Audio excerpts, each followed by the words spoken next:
So hello friends, today I'm going to be making a tasty snack called the garlic bread cheese sandwich. First we have to be adding the ghee to the pan, and we should add 2 slices of bread on the pan. Yeah.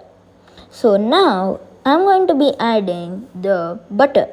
Amul herbs and garlic butter. It's so tasty, guys. So we have to spread it. And after that we have to put the oregano flakes. It's optional, but you can put it if you like more like taste or spice or like flavor. I like that, so I'm gonna put it.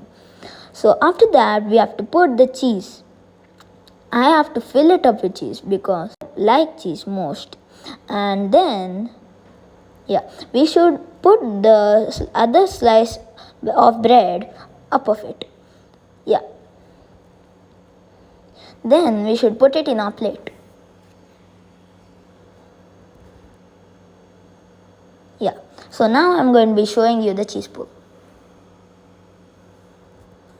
Yeah. So it's so tasty, guys. So now I'm going to show you the cheese pull. Okay. So guys, bye.